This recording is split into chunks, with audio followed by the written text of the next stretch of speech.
Bro, you finally got the Drake collab, and I was a little bit skeptical at first that they would actually collab, but yo, you made it from the bottom all the way to the top, getting that Drake feature. And I feel like that's just like a humongous look for Yeat, and he's been pretty much doing this all by himself, you know what I mean? And it's obviously produced by Benny X, who's 100% my favorite producer, just like easily my favorite producer.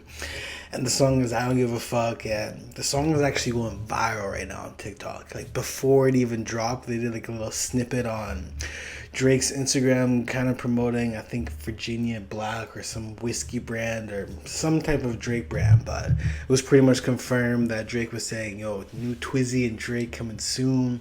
And it's officially on the project. And I must say, super, super fire.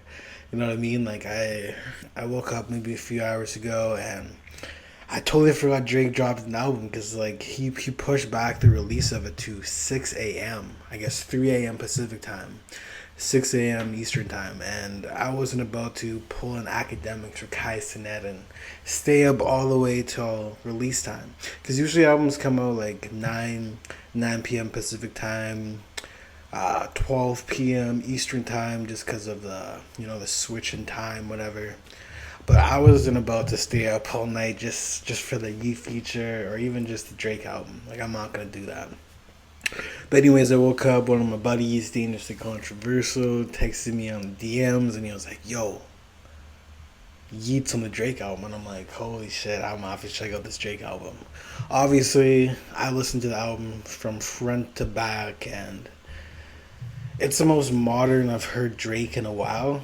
Like, I mean, obviously her loss sounded pretty modern too, but I just like Drake working with little Yachty and just getting those modern pockets down the lock, kind of just like her loss. And the project was pretty fire. But let's just go back to the Yeat track. And one thing I do want to say, the intro is very, very just super drawn out. Like it's about like a minute and 10 seconds before the actual intro of the track starts, kind of like a choir sounding intro thing. I like to look at it as kind of like those Playboy Cardi, Ken Carson, beautiful intros. That's just kind of how I look at it. I've probably listened to the song about 10 times already. Like I just kept going back to it, but it's pretty much like a Yeat song from 2021 is what I read on Twitter, and then Drake just ended up popping on it. Yeat starts off with the chorus, obviously, as you see here. And then out of nowhere, Drake just adds an ad lib. And then Drake just comes in with his verse. Look, come and living from the 1 out of the 5. Come and living from the 3-2 time. I'm not gonna even try to read those lyrics, but Drake definitely he bodied the verse. The first time I heard it, I just thought Drake low key ruined it, but like, you know what I mean? It's technically on Drake's project, so Drake just needs to really be at the start of the track. So I definitely get it.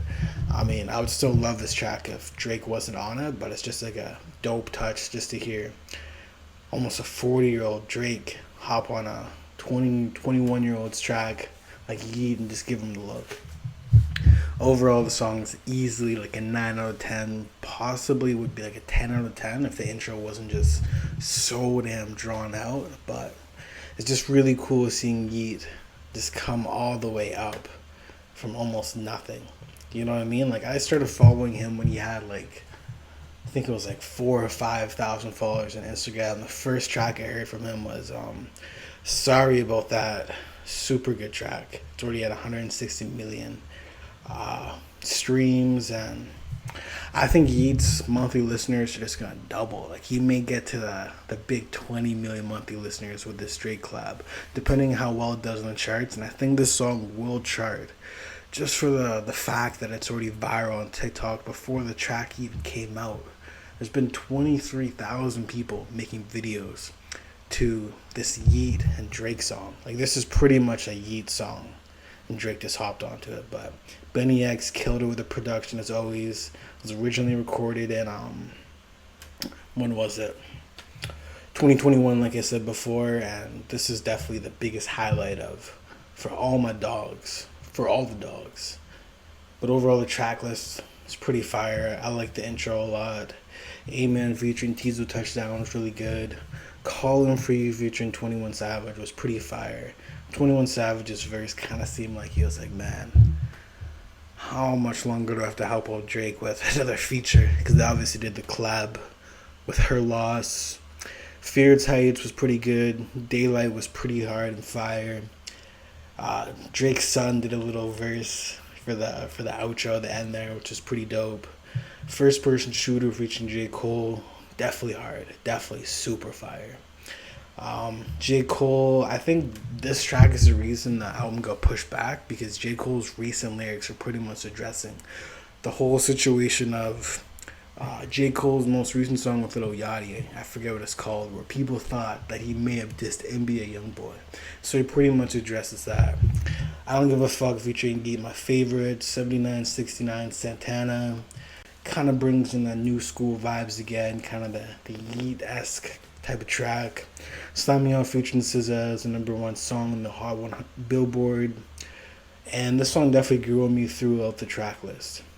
Bahama Promises, I don't fully remember. Tried Our Best, I don't fully remember. Screw the World was a great interlude. It was just super fire, I can't even lie. Jewel Picasso was a great R&B record. Members Only, great R&B record. What Would Pluto Do? This was one of the snippets that was going viral on TikTok for Drake, and this definitely didn't disappoint. I think this one will definitely be a sleeper in the track list. All the Parties featuring Chief Keef. It's dope to see Drake and Chief Keef finally collab. Dope track. 8 a.m. in Charlotte is just Drake just barring the fuck out. Super fire.